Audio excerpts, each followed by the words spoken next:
Folklore des Landes de Éric Halléra. Ô nuit, viens apporter à la terre le calme enchantement de ton mystère. L'ombre qui t'escorte est si douce, si doux est le concert de tes voix chantant l'espérance, si grand est ton pouvoir transformant tout en rêve heureux. Hymne à la nuit, Jean-Philippe Rameau. Partie 1, septembre. Prologue. Alors, Marie-Fille s'empresse de rédiger à l'avance les mots promis à son amant cavalier, tradition pour chaque départ. Prières, mélodies, souvenirs et affections qui, scellés en un lieu secret, attendront seulement leur envoi, l'envol libérateur de la colombe. Il est déjà parti. Son cœur pourfend peurs et patience à l'idée de cette aventure qui portera son nom. Guérit son âme la pensée de ces découvertes nouvelles où, il était une fois, ont été brandis les pourpres rubans des aventures qu'il a depuis gardées en poche. Vivra-t-on peut-être aujourd'hui, pensait-il, l'histoire que l'on contera aux petits? Naîtra peut-être ce soir, osait-il croire, le récit féerique des belles mémoires. Ainsi, Marie, mère et fille, au porche sous l'horloge, fablent déjà sur le retour de l'aimé, qui au loin coud leur horizon sur une feuille de satin. 1. Chapitre 1er. Soir et matin passé, le premier chemin accomplit ses dires.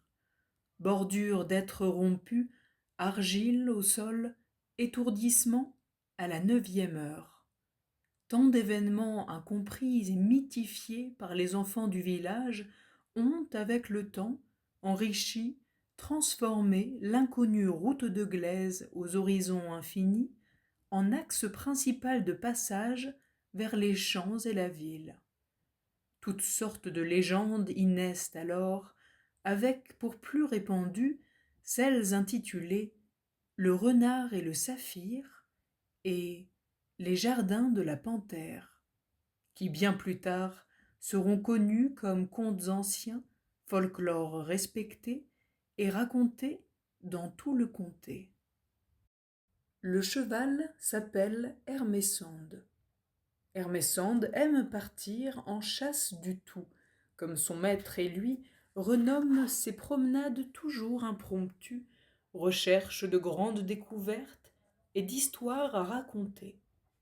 Il aime s'y perdre en imaginaires, pensées et conversations avec son maître, tantôt goûtant l'air renouvelé, tantôt respirant herbes colorées et passages travaillés. Son maître s'appelle Français. Il quitte sa maison avec Hermesande à la fin du 9e mois, prévoyant un retour sous 24 marées, soit environ 6 jours. Son aimée, Marie-Fille, décide de ne pas l'accompagner cette fois-ci. Mère et fille souhaitent chérir du temps, raviver en elle les souvenirs de ces mêmes temps passés aux jeunes âges de Marie-Fille en préparant la prochaine grande messe du village.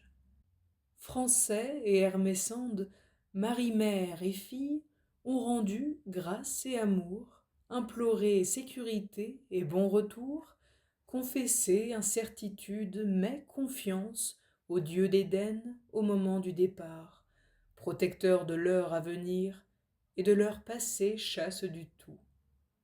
À chaque passage, l'arabesque sur le rocher de la chaussée rappelle à Français ses retrouvailles avec Marie-Fille, où, à la croisée des visages et des chemins, tous deux virent enfin, sous cette esquisse d'origine inconnue, leur vie se dérouler dans celle de l'autre. Jurer fidélité et sentiment, jurer alliance intemporelle devant leur Dieu et tous ceux qui pouvaient en témoigner, jurer de renouveler l'amour du monde. Français a eu 25 ans il y a 25 semaines, Marie-Fille a eu 22 ans il y a 22 semaines. La messe du 14 avril. Francet et Marie-Fille naissent dans le même village, grandissant ensemble, connaissant seulement visage chacun et habitude chacune. Marie est alors connue dans le village comme la petite de la tisserande. 6 ans avant que Francet ne parte à la ville, on la voyait souvent au marché, sur la place du village ou à la basse-cour, habillant les lapins et les poules de petits tissus turquoise de sa création, suivant les modèles de pelote de sa mère. Francet est, lui, connu dans le village comme le fils du berger, connu comme étant souvent perdu, puis toujours retrouvé allongé fort loin dans le pré des moutons de son père. Les deux petits sont très aimés et accompagnés par tous, encouragés à poursuivre les activités de leurs parents respectifs. Au village, une messe est organisée et présentée chaque premier du mois. Cependant, il existe 2 messes bien différentes dans l'année, appelées communément Duo Resplendent, traduisible par les 2 resplendissantes, nom donné par Alaume de Belforest, un des pionniers du village. Présentées les soirs du 4 octobre et du 14 avril, elles se différencient des autres par leur présentation de plusieurs chants latins anciens jamais entendus par les villageois, suivis d'un temps de partage autour d'un festin. À l'origine, ces 2 messes célébraient l'éveil de la nature. En effet, il était dit que, durant plusieurs mois, celle-ci hiberne sa terre et ses vies, n'offrant que peu d'histoire et de couleurs. Au mois d'octobre et d'avril, à son réveil hivernal et son réveil estival, on la disait en vermeil. Assister à cette messe et cérémonie de beaux chants le jour de son anniversaire a été la demande de Marie-Fille en guise de cadeau. Le 14 avril, 1 an avant l'envoi de Francet à la ville, Marie-Fille a 14 ans. Durant le dernier chant avant l'ouverture du festin, le jeune regard de Marie-Fille s'éclaircit en croisant celui de son futur compagnon des chasses du Tout, lui alors enfant de chœur, baryton à la messe du village à laquelle elle et ses parents assistent enfin. Le premier regard authentique, curieux et honteux d'amour, le moment à partir duquel Marie décide en secret de passer sa vie avec son nouvel ami, chose que Francet lui avouera bien plus tard avoir aussi pensé. Par le destin, disent-ils aujourd'hui, leur fut accordé ensuite 12 mois forgés de liens d'amitié forts, de moments de connaissance et de complicité, jusqu'à l'investiture de Henri IV le Grand. L'arabesque du rocher. Cette arrivée au pouvoir invitait Francet, jeune majeur, ainsi que les garçons de son âge à se rendre à la cour du seigneur de la grande ville afin de se voir attribuer un poste de première charge de travail. Chez Francet, fils de berger, on décèlera un évident don pour le soin aux bêtes, mais aussi pour le service royal, l'honneur et le respect. Il sera décidé pour lui un poste d'écuyer avec suite chevalier, laissant toutefois la possibilité à un arrêt au bout de 5 ans de service. Durant ce temps, Francet grandit considérablement. Il acquit une grande force et de l'endurance, apprit tous les soins et travaux en lien avec son exercice et monta nettement en grade tout au long de sa formation. Il était très estimé aux yeux de son maître et même de Monseigneur. Il rencontra, lors de sa première année, le plus jeune poulain du couple chevalin seigneurial qui était perdu depuis plusieurs jours. Il le trouva seul, attaché à un arbre dans la forêt. Celui-ci lui fut alors confié à garde et responsabilité en récompense du sauvetage par le seigneur de la ville en personne. Francet et le jeune poulain, alors nommé Hermesande, se suivirent durant toute la formation, se découvrant chacun mêmes passions et intérêts. Avant le départ, Francet et Marie-Fille s'étaient ordonné une règle stricte: recevoir de chacun une lettre à chaque fin de cycle des marées, soit environ 12 semaines, jusqu'au retour de Francet au bout de 5 ans, ce que Marie espérait ardemment, ou bien un jour, Francet devenu chevalier, s'il parvenait à en trouver le temps. Ils déroulèrent immuablement cette loi sur 5 longues années. L'arabesque du rocher a été, peu de temps avant que Marie ne fête ses 20 ans, le premier témoin de ses retrouvailles avec le garçon, au croisement de la chaussée Bruneau et du chemin venant de la ville.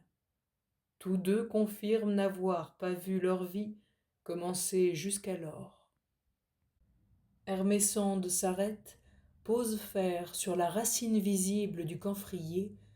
Devant, on ne voit rien. 2.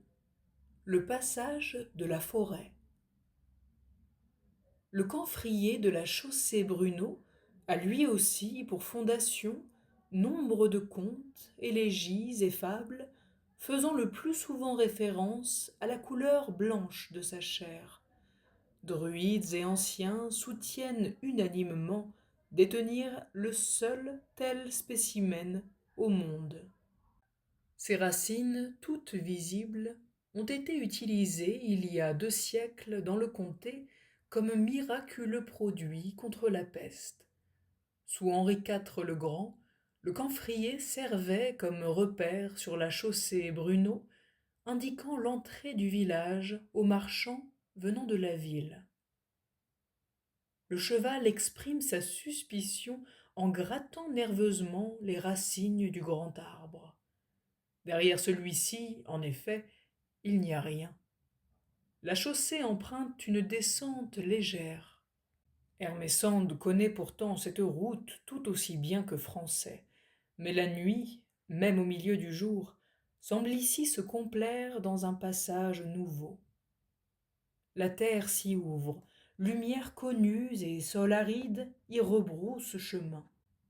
Du camphrier y coulent des petits ruisseaux, longs et clairs, semblant donner naissance à toute une végétation visible de loin. Alors Hermesande et Francet partagent la même pensée. Ici brilleraient les pourpres rubans d'aventure. Voilà telle aventure que nous cherchons. Là où humus et crème se mélangent, anciens et nouveaux se confondent, mystère et complétude s'embrassent.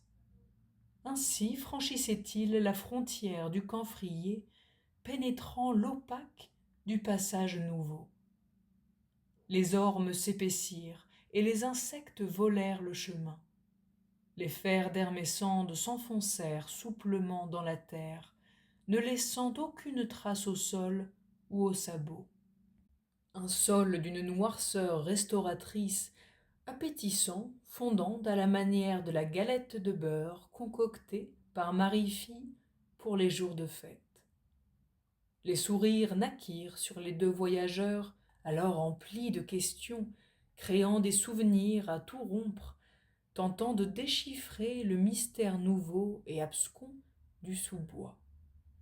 Le torrent arborait l'air et les sons, entrelaçant les racines du camphrier, toujours bien visibles, dans l'ombre de la 3e heure de l'après-midi. La couleur environnante avait transformé le temps. L'ocre ivoire de la chaussée Bruneau coagulait maintenant avec des élans argent, vert d'eau, marine et turquoise. Ce dernier émanait en réalité seul, en très faible lueur d'entre les feuillages infinis, indifférenciable du vert à soie, se fondant parmi les quelques lucioles soudaines. Il n'y avait pas de limite, aucun barrage dans l'étendue de la forêt. Tout type d'arbres jeunes et moins jeunes, papillons et rochers glacés de lichen découvraient l'horizon.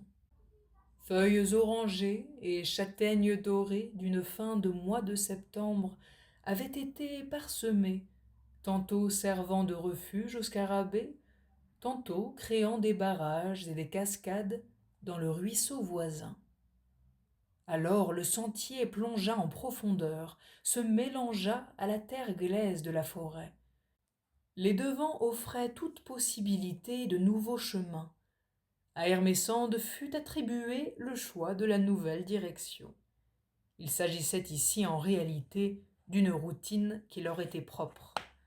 À chacune des disparitions de la voie tracée, au cul-de-sac ou lorsque plusieurs voies divergeaient, Hermesande était chargé d'élire par son instinct la suite du trajet de découverte.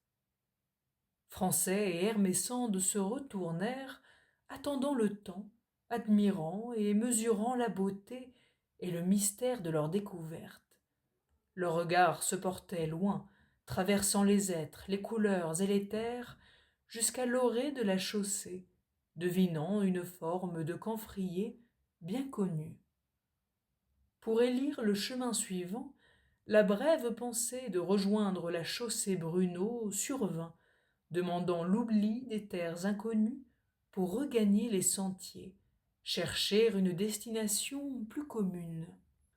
En effet, Français prit peur en réalisant qu'ils avaient déjà marché 1 heure dans le bois, que le jour quittait déjà, qu'un retour à la chaussée serait difficile.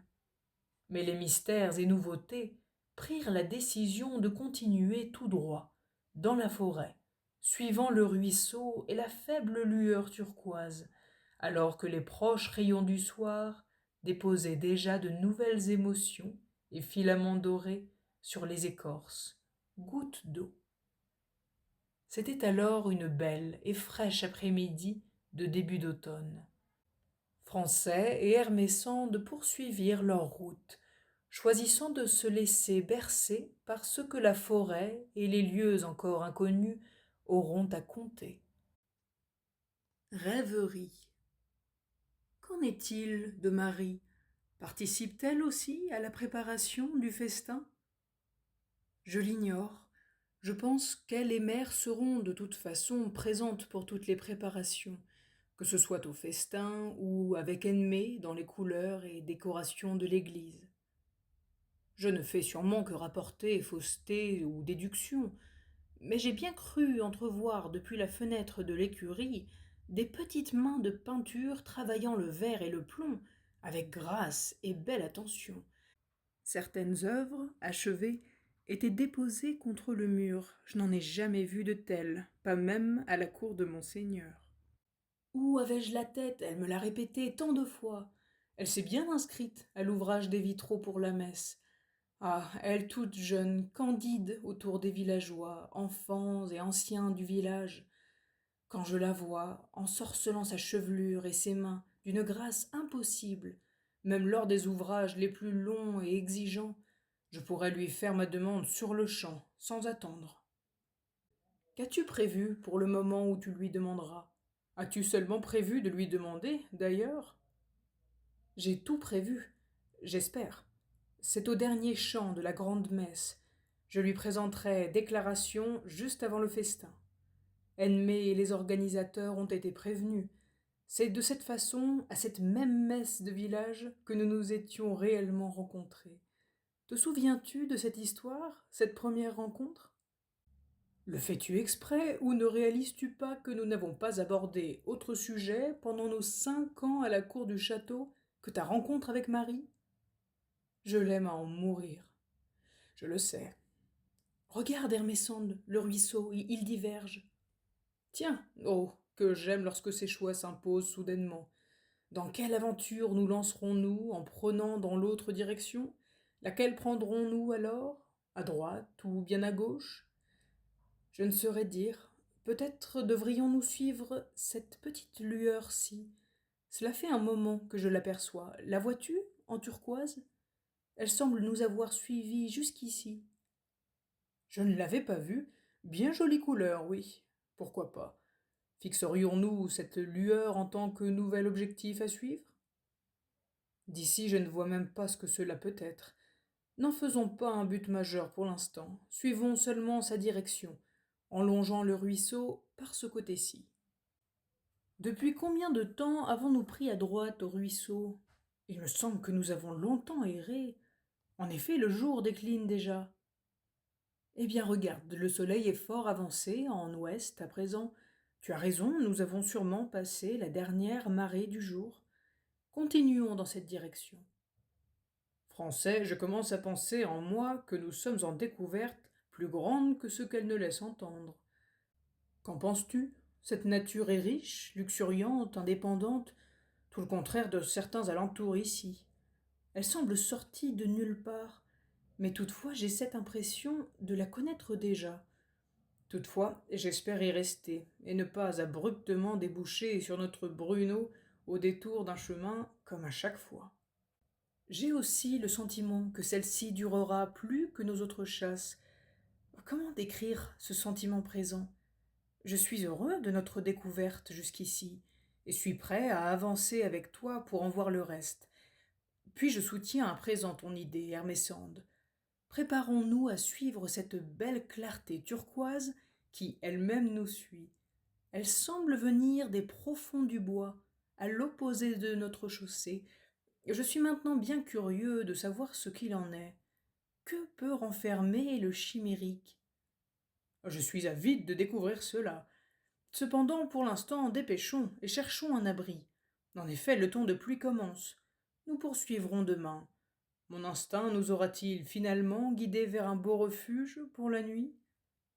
Comme il l'a toujours fait. Ne nous a-t-il pas amenés à l'ombre de la grotte, vers les roues de forge, la nuit passée? Mon cher, sache que j'en ai fait ma demande aux dieux, que nous trouvions cet abri. Mon instinct n'est que peu fiable. De plus, tu étais sans force, et l'eau manquait déjà. Tu le sais, la grotte est introuvable sans les écrits d'Alôme. Ce n'est pas moi que nous remercierons aujourd'hui. Mon frère, nous partageons bien même instinct et pensée. Que serais-je si je ne t'avais pas rencontré? Où serais-je en ce moment? À pied, en tout cas. Voyageur! Qu'est-ce que... Fort enchanté. Que faites-vous en cette forêt, à une heure déjà tardive? Bonjour, mon cher. Voyez-vous, c'est que nous étions en simple rêverie quand la pluie nous a surpris. Nous sommes deux avides de découvertes, cherchons la beauté cachée, les grandes découvertes, délices magiques du temple inconnu. Nous sommes arrivés dans cette forêt, comme apparus sous nos pieds, belle et douce dans tous ses recoins. Puis nous avons même aperçu une étrange lueur, ce bel éclat bleuté. Le distinguez-vous? Nous avons été intrigués par sa présence, son apparence tenace, et par ce qu'il pourrait renfermer. Nous avons choisi de le suivre, dès lors que le jour se lèvera de nouveau. Mais à présent, passé la marée du soir, nous cherchons un abri pour la pluie et la nuit tombante. Connaissez-vous ce lieu? J'y vis. Plus précisément, ceci est une des terres menant à mon habitat. Ce chemin est magnifique, n'est-ce pas? Je l'emprunte souvent pour rejoindre la ville ou bien peindre, décorer les natures extérieures à mes heures perdues, d'où je reviens à l'instant. Cette forêt a une telle beauté, une telle vie, on n'en trouve nulle part ailleurs comme celle-ci. Nous discutions justement à ce propos. Quel don parfait a pu faire naître cette forêt? Je vous envie à présent d'entrer ici chaque soir pour rentrer chez soi. On y vivrait jour comme nuit. J'ignore la façon dont vous êtes arrivé jusqu'ici, mais vous avez posé bon pied. Écoutez, cher voyageur, il se fait sombre et gris, je vous invite pour la nuit. Je serais ravi de vous accueillir, faire plus ample connaissance, être votre guide pour ce soir. Vous en avez certainement besoin après une longue marche comme celle-ci. Mais tout de même, êtes-vous venu par vos propres moyens? Rares sont les explorateurs assez hardis pour arriver ici. Mais nous discuterons de tout cela plus tard. La pluie se fait abondante à présent. Suivez-moi seulement. Oh, mais pardonnez mes manières. Je ne vous ai pas demandé vos noms ou titres. À qui ai-je l'honneur? Mon bon monsieur, c'est avec grand plaisir que nous acceptons. Vous avez notre entière reconnaissance. Je suis Français de Belforest, et voici Hermé Sand. Nous venons du village, au bout de la chaussée Bruneau, au croisement avec le chemin de la ville. Et quel est le nom de notre aimable hôte? Enchanté et bienvenue, Français de Belforest et Hermé Sand. Quant à moi, c'est bien simple, nous nous sommes rencontrés durant votre rêverie, c'est exact? Eh bien, mon nom est Rêverie. À présent, venez, ne tardons plus, nous avons un peu de route. Épilogue. Ils traversèrent le passage de long en large. La pluie coula, la nuit y se fit toute grande. Arrivant à la demeure de Rêverie, ils débouchèrent bientôt sur un nouvel espace. Cependant, tout restait caché, endormi, attendant les heures du jour pour se dévoiler. Voici.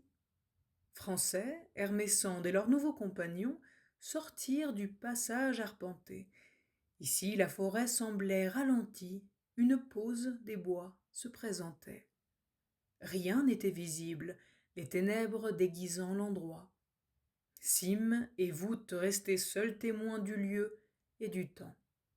Le torrent de la terre parfumait toujours les chemins, joints par les pluies du ciel qui adoucissaient aussi ce sol bon sans bruit. Le seul repère dans le lieu nouveau était la lumière chaleureuse, dorée, colorant le carreau d'une habitation prochaine, celle de Rêverie. Pressons, nous ferons la visite du lieu plus tard. Nous voilà poussés à ne pas demeurer plus longtemps, la forêt peut être capricieuse. Sieur Rêverie, est-ce ici votre demeure? Viendrait cette belle lumière de votre maison? C'est le cas. Nous avons la grande chance d'habiter ce lieu, si près de la belle clairière. Vous le verrez, je l'espère, dès le lever du jour. Ces environs regorgent de beauté encore bien différente de ce que vous avez pu voir dans votre petit chemin. Hermé Sand fut le premier à distinguer la grande roue sur la demeure de Rêverie. Rêverie, vous habitez un moulin? Pardon? Moi je ne vois rien. C'est exact, vous voyez aisément en ténèbres, tout comme moi. Ne vous troublez point, monsieur Français, vous le verrez clair et net dès demain matin.